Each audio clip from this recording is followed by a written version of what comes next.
اس میں غلطیوں کا امکان ضرور ہوتا ہے، لیکن جہاں آج ہم کھڑے ہیں میں اس نتیجے پر پہنچا ہوں کہ ہمارے ملک کے اداروں کو قصداً نقصان پہنچانے کی کوشش کی گئی۔ آج جب ہم قومی ترانے کے لیے سب ایک ساتھ کھڑے ہوئے، اس کی عظمت اور اس کے احترام کے لیے ہماری قوم کو اپنے آئین اور اپنے دین اسلام کے لیے اسی طرح ایک ساتھ کھڑے ہونا ہوگا، اور اس میں کوئی دو رائے نہیں کہ جب ہم ایک صف میں ایک جذبے اور ایک نیت کے ساتھ اپنے مملکت خداداد پاکستان کے لیے کھڑے ہو جائیں گے تو ہم اس ملک کے اداروں اور اپنی قوم کے خلاف پیدا ہونے والے ہر فتنے کا سر آسانی سے کچل بھی سکتے ہیں، اپنی نئی نسل کو روشن مستقبل بھی دے سکتے ہیں، اپنے اداروں کو کھویا ہوا مقام بھی واپس دلا سکتے ہیں، اور اپنے ملک کو ایک نمایاں طور پر اپنے خطے میں پہچان بھی دلا سکتے ہیں۔ میں ہمیشہ ایک بات کہتا ہوں کہ جب ہم ایٹمی ریاست بن سکتے ہیں، ہم اس ملک کو ایٹمی قوت بنا سکتے ہیں، ہم اس ملک کو ایک متفق کا آئین دے سکتے ہیں جو میثاق ملی ہے پوری قوم کے درمیان، ہر نسل، ہر مذہب اور ہر شناخت رکھنے والے فرد کو اس آئین پر اتفاق ہے، تو پھر یہ عین ممکن ہے کہ ہم اس آئین کے زیر سایہ بننے والے ہر ادارے کو بھی اسی عظمت کے ساتھ، اسی احترام کے ساتھ اپنا دینی فریضہ اور اپنا وطنی، قومی اور ملی فریضہ سمجھ کر اس کی خدمت بھی کرے، اور ان اداروں کے ذریعے عوام کی خدمت کرے، کیونکہ یہ ادارے یہ عوام کی سہولت کے لیے، عوام کو سروسز پرووائڈ کرنے کے لیے بنائے گئے ہیں، نہ کہ چند افراد کی ضرورتوں کو پورا کرنے کے لیے بنائے گئے ہیں۔ مجھے تقریباً 1 سال ڈی جی صاحب رانا حسن اختر صاحب سامنے بیٹھے ہوئے ہیں، ان کے ساتھ کام کرنے کا موقع ملا، اور میں آج اس بات کا ذکر بھی کرتا چلوں کہ پوسٹل سروسز کی کچھ چیزیں براہ راست میرے دفتر آتی تھی، جس پر ایک خط کا حوالہ میں دینا چاہتا ہوں۔ مجھے ایک شکایت ملی کہ مجھے اپنا حق نہیں مل رہا،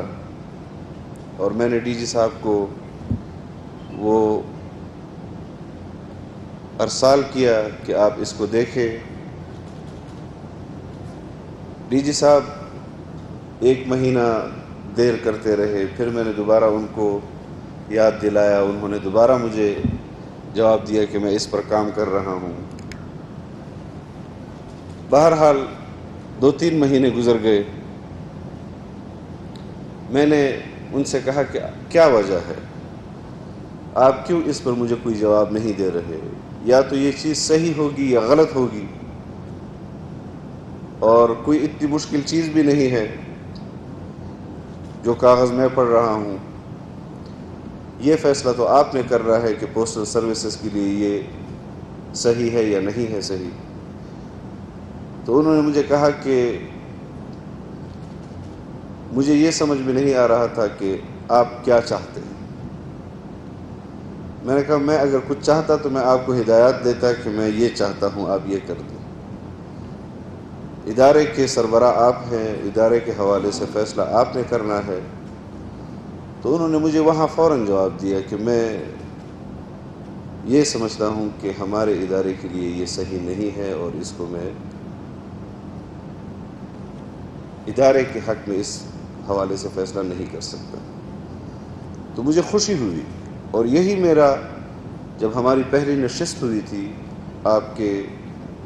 ڈی جی صاحب کے اور افسران کے ساتھ، تو میں نے آپ حضرات سے یہی کہا تھا کہ مجھے پوسٹل سروسز اور اس سروسز کے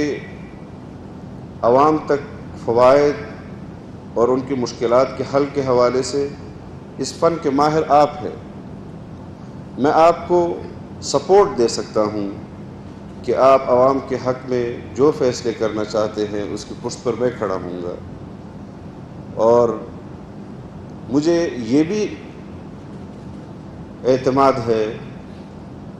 کہ اتنے بڑے فورم پر کوئی ایک فرد وہ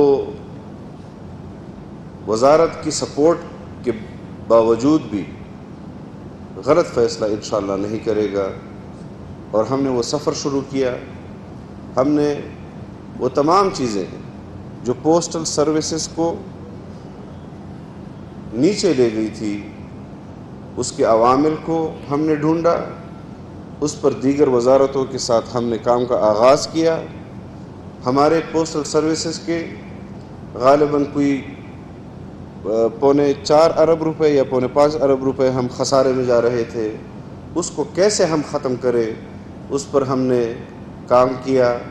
ہم نے تقریباً کوئی 2 ارب سے اوپر 2.5 ارب تک اس خسارے کو کم کیا، اور جو بقیہ خسارہ ہے اس کے لیے بھی ہم نے جہاں کیبنٹ کے اپروول کی ضرورت تھی ہم نے وہ بھی حاصل کی۔ اور مجھے رانا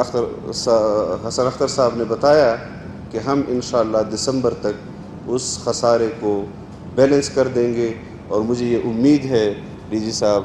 کہ آپ اس سفر کو اپنے انجام تک پہنچائیں گے، اور